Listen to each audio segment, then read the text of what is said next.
Hi, and welcome to the Quick and Dirty Romance Podcast. We're your hosts. I'm Skye McDonald, author of the Anti-Belle series and The Not So Nice Girl. And I'm Sarah Smith, author of Faker, If You Never Come Back, Simmer Down, On Location, The Close-Up, In Love with Louis Prescott, The Boy with the Bookstore, and Dessert Flirt Repeat. And together we are Sarah Skye, author of the best-selling Sips and Strokes, Vibes and Feels, and Whiskers and Sunshine. Each episode will dive deep into what it's like to be a contemporary romance author. We'll talk writing inspiration, give you the inside scoop about the publishing world, chat about how we write those infamous sex scenes, and more. And then we'll pull out and wrap it up in 30 minutes or less, but we promise to leave you satisfied. So if you haven't already read our books, be sure to check them out after you listen to this podcast, and please do DM us or leave a comment with any questions or requests for future episodes. So today we're chatting about a very important topic in the reader and author world. ARC readers, specifically the relationship between ARC readers and authors. Right. So this is another topic that could get people a little hot. We did just do a hot take on 3 stars. So we're deciding to go with the summer theme and just stay hot. But we're excited to dive into this specifically. Let's just go ahead and clear up. ARC stands for Advanced Reader Copy.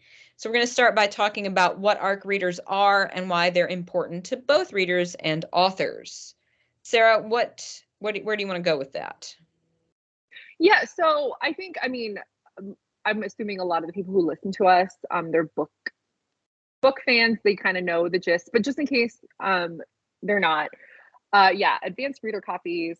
So they're released prior to the pub day of a book. So prior to release day, a certain group of readers gets an advanced reader copy of a book, and the whole point of doing that is to be able to leave advanced reviews and build up some buzz and interest for the book, so that when pub day and release day comes, the book already has like a presence online. It's actually a pretty, I don't know, I haven't been doing the publishing thing since the beginning of time. I've only been doing this for a handful of years, but like ever since I've been doing it, it's a thing.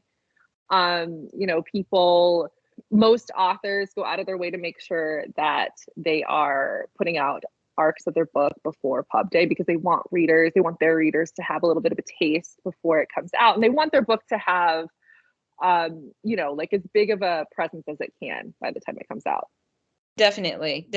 And, this isn't anything new, and it's certainly not specific to the romance genre. Advanced review copy is very, very normal and has been for a long time.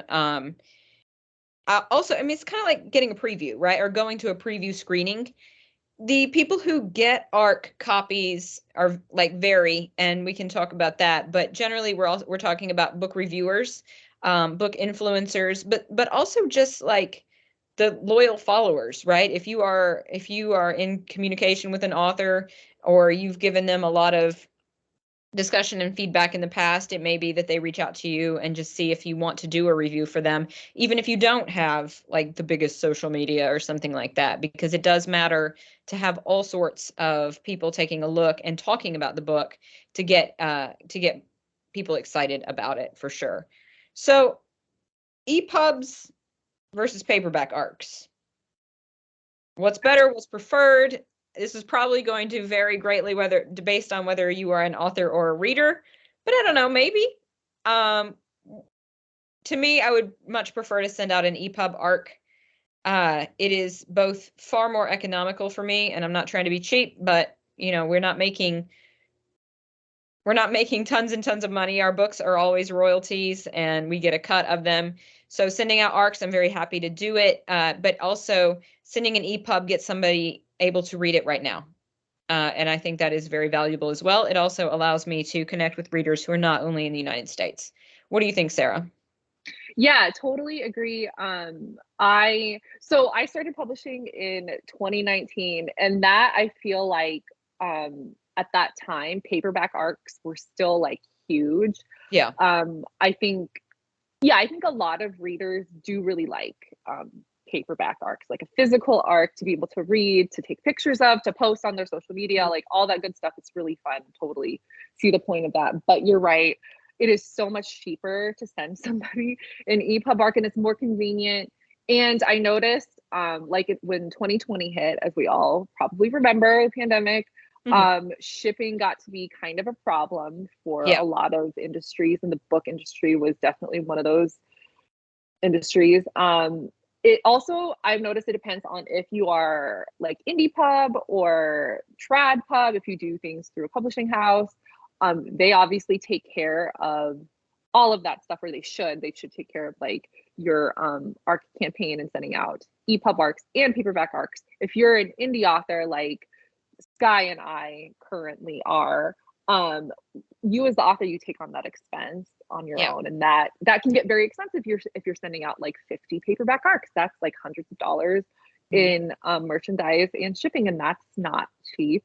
Um, so yeah, and I think I've noticed now that when I work with readers, um, sending them arcs, they totally understand the cost issue, and they are much more understanding about receiving an EPUB arc than they, not saying that they weren't understanding, but like when the transition was happening in the pandemic, when we were trying to explain like, okay, listen, we can't give you 100 paperback arcs because of shipping is insane and the cost is just really prohibitive.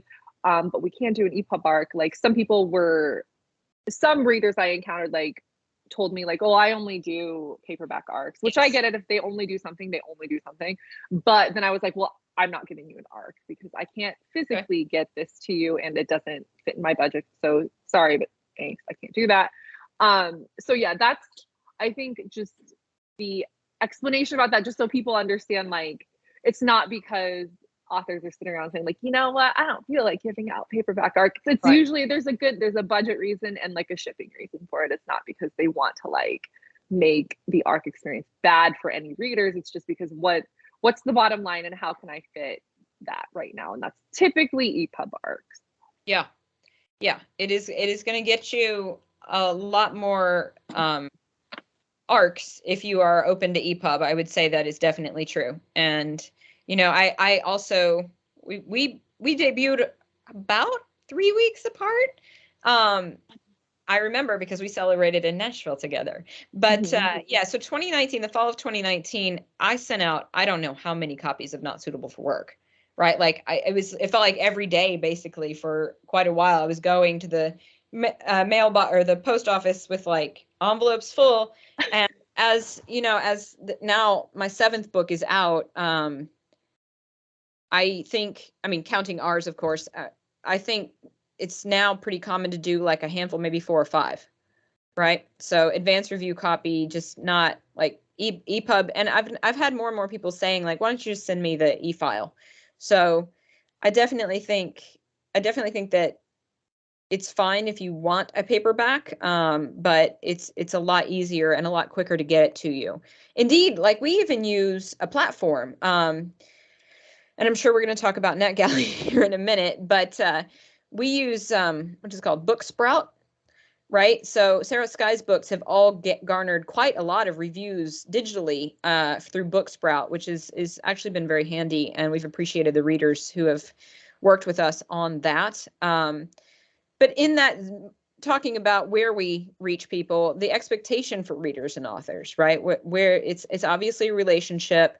We've talked about beta readers and critique partners before in the drafting phase, but this is more or less where the book is done, and you're supposed to be talking about that. So the expectations of readers and authors, it's pretty important that we both meet our, like, we both step out to the plate. So we need to be clear about what it is that we're looking for as an author, the kind of review or where we hope that the review will appear. Let me tell you right now, Amazon is always the number one place. Like I can't think of another. I don't mind if it is nowhere but Amazon. So if you are leaving a book review anywhere, please leave it on Amazon. I cannot stress that enough. Certainly for romance novelists, and certainly for indie authors. Amazon is the place where we need those reviews the most. Um, and one of the things that I do, Sarah, when I've done a review, even if I'm just reading for fun, I will write up my review like on like a Word doc, and I'll just copy and paste it like 5 different places. But Mm-hmm. so the reader gets to read a book prior to everybody else having their hands on it. And for that, we're asking an honest and thoughtful review posted on review day. I think that's pretty much the dynamic, right? I'm not missing anything there. Yeah, no, that's that. I mean, every author is different, obviously. You know, we're just speaking for ourselves as individual authors and as co-authors, there's Skye. But yeah, like, I mean, that's pretty much the gist. The whole point of an arc is that you'll have a review ahead of time for your book as an author. And then for the reader, it's the opportunity to read a book that you are interested in and that you're excited to read before pub day, which is hopefully an exciting and fun experience. But it is a deadline, right? It's not a gift, right? Like, I mean, it's we give them with appreciation, but it's not like, hey, here's a copy of my book, just, you know, put it on your shelf whenever. Like, there is an expectation and a request for a deadline on the review, that you have read it and will give an honest review within a time frame, right? It's unless it actually is a present, but that's not what an ARC reader is, right? Yeah. So with all that, there is controversy. Let's get into the hot tea, Sarah. Yeah, it's okay. So, and I totally get this. And this is, I think, what I've been seeing, like whenever I see something blow up on social media, it's usually some like weird controversial thing. And this is what I've noticed when it comes to ARC copies and ARC reviews blowing up on social media. And it's that sometimes readers have stated that they feel like they can't be truly honest in their review if they didn't like the book, and they don't want to leave, not that they want to like bash it or something, but they're just not going to leave like a 4 or 5 star review because they were essentially gifted the book or given the book for free by the author for the review. You can call that a gift if you, I don't know I don't know what the technical term is for that, but like that's the way I think it's seen in a way. And sometimes because of that, the reader won't want to even leave a review, and they won't leave a review. And then the author feels like they've been kind of taken advantage of in the way, because they gave a review or they gave a book to a reader and the reader didn't carry out their end of the bargain because they didn't put out the review like they said that they would. And then that is kind of, and I feel like I understand that, but I also feel like so you're giving out ARC reviews and you don't want honest reviews, and you understand like your book is not going to be everyone's cup of tea, right? Like it's just not, no book in the world is going to be everyone's cup of tea. Some people aren't going to like, and it's not that they even hate your book, they're just maybe not going to be crazy about it. And that's totally fine. And I think you and I understand that as authors. Like, we've written a ton of books between the two of us, and does everybody love our books? Nope, not even close. And I completely understand. It's just, and you as the author, you want everybody to love your book. That's the dream. You want a million 5-star reviews. That's just not going to happen. So what I feel like I've seen authors do, and maybe they've done this always, and it's just something I've noticed now because I feel like I've been paying attention more. But a lot of times I see authors, and they say like, okay, totally understand if you don't love the book, totally get it. I would still like you to leave a review, but can you wait until like maybe a week after pub day so that like my book's landing page isn't flooded with like 3-star reviews or 2-star or whatever. And that seems to be like a good way to compromise on that. I mean, obviously there are going to be people who buy your book the day that it comes out who were probably not going to give it 5-star reviews, and they're going to leave, you know, a 3-star or lower whatever review, you know, on your book's page. Yeah. And we go back, hold on, I want to go back to the 3-star review for just a second, because when we posted that episode, and we can drop a link to that episode here in our show notes, but we had some really interesting comments come out on the show, and somebody said something that I really hit with, which was, they were like, I leave 3 stars if I liked the book, but I won't read it again. And so 3 stars is not always bad. It is not, I mean, we're always looking for 5 stars because we are now living in a society where everything is supposed to be perfect all the time.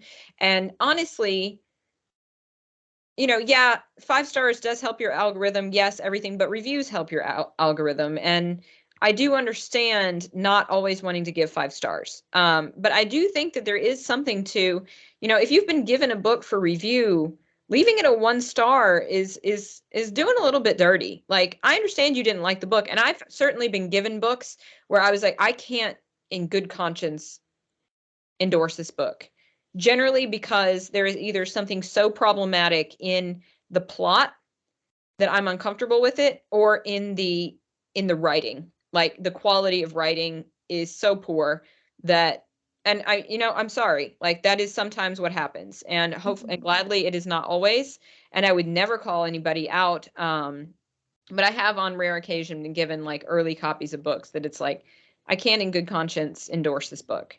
That I didn't love the book or that it wasn't my cup of tea would not keep me, would not, if I was an ARC reader, because it was not my cup of tea, I would not give it a low review. I would give it at least 3, because if the book is well done and you just didn't care for it, like, you can say that in your review, right? And I think that that's a big line between the 3 and then lower.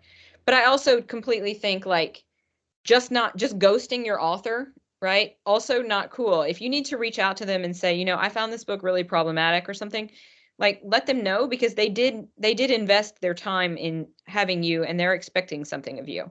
And if you need to tell them that, like, it's unpleasant, but I mean, you got to tell them, I think, right? Am I wrong? I don't Yeah, know. no, I agree. I think obviously, like, some authors, when they do the whole mail out for their arcs, they stipulate to the arc readers, like, okay, this is when I need the review by, and please contact me if you have any questions or issues about anything.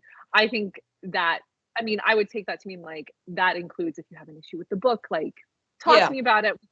And I mean, every author that I've worked with, like, they're very reasonable people. Like, if the reader can't meet the deadline for whatever reason, because life stuff comes up, like Skye and I were just talking about this earlier, like, things happen.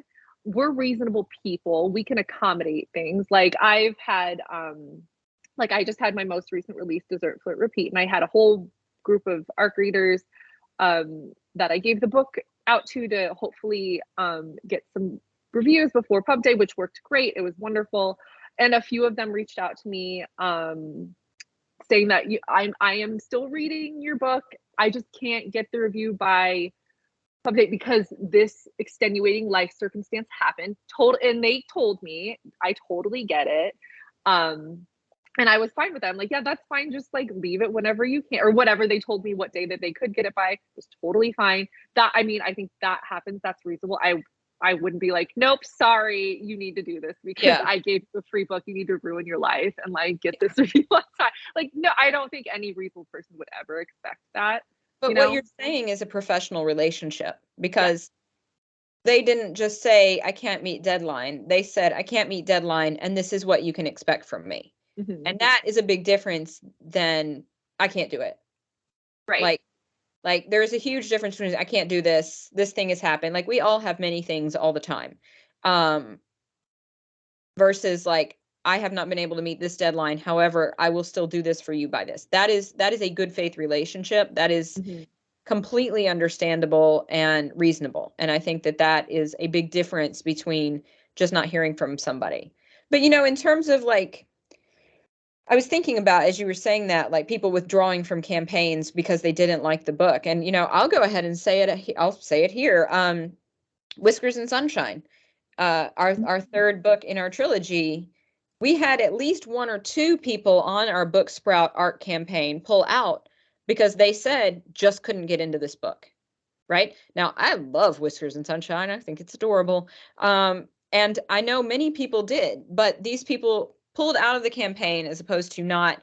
And they had I think an easier thing than actually having to email an author directly and say, I don't like your book, because it was through the third party platform. They could write that without actually having to say it to our faces. But also, like, fine, thank you. I'd rather that than you just feeling like this book was garbage. Like, it's not going to be for everyone. I get you. Um, so yeah, like, having that professional expectation, because even though a lot of, I mean, and it can be kind of weird because a lot of what we talk about, especially the romance community, is like fun fluff, right? Sexy good Mhm. times, and books are fun, and we talk about having totally breezy beach reads, but it's a business, and I think that that can be a little bit conflated. And books should absolutely be loved. Like, we love how much our readers love the books, and it means so much to create stories that touch people. And yet at the same time, like, the business of getting your book out there, and the work that it takes to have your book make noise in a huge sea of novels is a lot. So, like, that professional relationship between advanced readers and the author, because the author should be doing that too, right? And things can get really out of hand and messy, and unfortunately that often plays out in a public forum, right? Yeah, sometimes, I mean, I think we can all think of an instance when we saw something on social media and we didn't, we're like, well, what's going on? There's a lot of drama happening. And then it ends up that it's typically, at least what I've seen, an author, they had a bad ARC review, or something happened where, like, it had to do with an ARC review. It wasn't what they thought it was going to be. And then they kind of subtweet about it on social media. They don't necessarily name the No. reviewer by name, but, like, obviously you know what they're talking about, or sometimes they'll screenshot the bad review, and they'll leave out the identifying information, but, like, still you're screenshotting someone's review. Mm-hmm. And, like, that, obviously, Skye and I do not condone doing that. Like, that's a really, don't, if you can't handle reading your reviews, don't go to Goodreads, don't go to Amazon, don't, like, I don't enjoy doing that overall, and so I don't do that. Um, but the way to deal with it is not to, like, go and post it on social media. Like, yeah, bad reviews suck. Everyone can agree with that, but the way to handle that is not to go on social media and post about it and be weirdly passive aggressive about whatever it is that you're trying to say. Like, if you want to vent about it with, like, your friends or your author pals, like, absolutely go do that. Go do that privately all day long, but, like, just don't let this play out in an open public space like social media, where everybody can see what it is that you're going through, and then, like, and then it typically just kind of spirals. There's always a point where it's like, well, this is just getting out of hand and everybody is part of this, everybody's kind of piling on, and it's just really unpleasant. At least that's what I've seen. I guess I've never, maybe it's happened where something really wonderful came out of this social media blast, but I can't think of it off the top of my head. I don't know.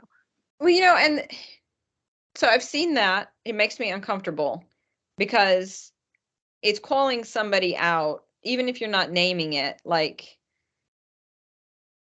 there's a lot of reasons why I find this uncomfortable. This sort of, like, display of frustration. To me, it's a little bit of insecurity because you're very defensive of your book, and I get it. I'm very defensive of my book too. Sometimes I read a review and I'm like, no, but wait, you didn't see the part where, like, you missed, and that's okay. But also, I would say, like, a lot of my discomfort comes from just being an Aquarian, because I don't like over emotive things. But I definitely don't think, I'm going to quote The Godfather, it's not personal, Sonny. It's just business. Okay? Somebody didn't like your book. It doesn't mean that they didn't like you. It's okay that they didn't like your book. Like, I know, I taught middle school for a long time, so you lose a lot of ego when you're working with 13-year-olds all the time. But it doesn't help. And it doesn't, like, I will say, like, even bad press is good press. Like, we've talked before about poor reviews. A lot of times somebody will leave a bad review, and, like, what's in the bad review, I'm like, oh, I want to read that. Like, they'll be like, this book was too steamy, and I'm like, okay. But to have an author call that out, or, like, to criticize the feedback, does turn me off, because it's like, just let them think what they like. Your book is now out there. People are going to love it and they're going to hate it. And that's just, like, that's how it's going to be. And it's not for us to respond every time. It's lovely when people give us great, like, when somebody DMs me, is like, oh my gosh, I stayed up all night reading Not Suitable for Work. Nemesis, what's going on with, like, whatever. It's like, ah! But, at the same time, I don't need people sliding in telling me how much they hate the book. That's not necessary. but you are allowed if that's how you feel.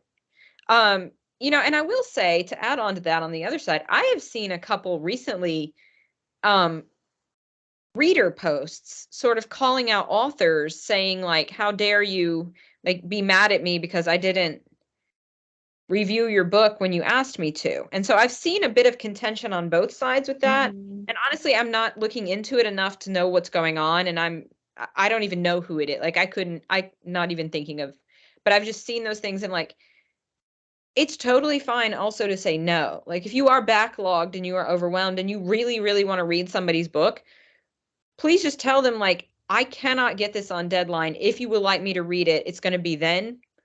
But like, please don't get mad if the author has set an expectation that you agreed to. Like that doesn't feel fair either. And I think that that all goes into, again, the professional relationship with the way you set up as an author your expectations, right? So Sarah, like you have a very specific method, right? Right, yeah, yeah. So I'm self-publishing now. I'm doing like a bunch of indie pub books, which I'm really, really excited about. So I have a system in place for ARC readers, and it's a pretty, I mean, like most authors do a variation of this, unless they have like a PR team that handles it for them. But I don't have the budget for that, so it's just me. So I just go out on social media. I post that I'm looking for ARC readers, and then whoever responds, I send them a Google Doc link asking for their social media info and if they're willing to post a review on like whatever review sites I'm trying to prioritize, which currently are Amazon and Goodreads. And then I stipulate what my expectations are, like when I need it, when pub day is, like what is okay and what's not okay. And then I send out an EPUB arc along with the deadline. And then I, hopefully enough time has passed where they could read the book. And then I follow up periodically in the run up to pub day. And then I follow up on the deadline day, and I follow up afterwards just to make sure that I've covered my bases and that I've done everything I can think of that I could do to make sure that I made this a pleasant ARC reading experience for them. But it's also like um a way for me to kind of like see what readers have, like just finding readers who like the books that you write, who prioritize, reading ARC copies of books. That's really important, I think, for authors to be able to build kind of a core of ARC readers who they can like go to and be like, hey, I'm having a new release. Would you like to read an ARC of that? You liked my last one. Would you like the next book in the series? And that's a really wonderful relationship, I think, to forge. And as an ARC reader, I think that that's a really cool opportunity too. And also it's a partnership, like you said, like we're doing things for each other. It's not like nobody is or at least I like to think like nobody in this relationship is trying to take advantage of the other. Like we both want something out of this. Like we're both trying to help each other. We're both trying to work together, readers and authors. And it's not going to work out every time, and that's totally fine, but I think we can all be respectful about it, and then we can both move on and find authors that we like and readers that we like that we can read for. Yeah. And I think that's really important. As you're saying that, I'm thinking about the more intimate like recruiting of ARC readers versus using a massive website like NetGalley. And I know many people like love their NetGalley profiles, and that's awesome. It gives you tons of reading. I think it is, and especially having a team, an ARC team that is volunteering because they know who you are, is a great way to help sort of cut off that fear that they're going to be like, I hated this book, right? Because if they already know you, they probably know that they're not going to, I mean, it would take a huge, huge like veering off for them to hate the book. But they would also probably feel comfortable to tell you, because they've been working with you, like, this one didn't hit for me. I need you to know. And I love like, I have people who have been so beautifully working with me on both like ARC as well as Release Day Blitz from my first book, right? Like, and they mean the world. Like, anti-Bell readers just means so much to me, and what they think does mean a lot. It means a tremendous amount, and I really appreciate the time that they put in, and I hope that they feel that. We've had some wonderful, wonderful people help us in our advanced copies with our Sarah Skye books. And so, yeah, I think the relationship is a very, very positive thing. I think the more that both sides work to build it, the more rewarding it can be and fun, because that does make it fun, right? Just remembering that like these are the expectations. One of the things I do is, I always love for people to make their own like graphics and take photos of, whatever. But also like on release day, I'll send out like a file of graphics just to make it easy for them, right? If they're going to help me by not only reading the book in advance, but also talking about it, I'm more than happy to give them. And we've done that too. Certainly, that's a pretty standard move as well. I just think it's really a great way to kind of build more dynamic. And also, I hope ideally those people who are doing that for you are telling their friends, go read this book. I got an advanced copy. You should go get it. But yeah, and I know that both of us are going to be needing ARC readers coming up soon, I think. Yeah. So if you're listening to this and you are interested in this whole ARC readership business and you're like, oh, I could do that, then you should definitely get in touch with us. But for now, it's been good for me, Sarah. Was it good for you? Hell yeah, it was good for me. Awesome. Thank you all so much for listening. If you like what you hear, please, please, please leave us reviews on iTunes or wherever you listen to our podcast. If you haven't already read our books, they are Sips and Strokes, Vibes and Feels, and Whiskers and Sunshine by Sarah Skye, Not Suitable for Work, Off the Record, and Nemesis and The Not So Nice Girl by Skye McDonald, Faker, Simmer Down, If You Never Come Back, On Location, The Close-Up, In Love with Louis Prescott, The Boy with the Bookstore, and the newest release, The Dessert Flirt Repeat by the prolific Sarah Smith.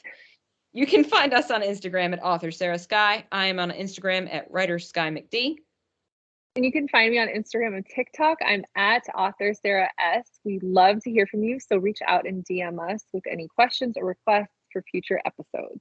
Or the potential to be an ARC reader, because that's what we're on about today. Thank you all so much for listening. We will see you again soon. Bye.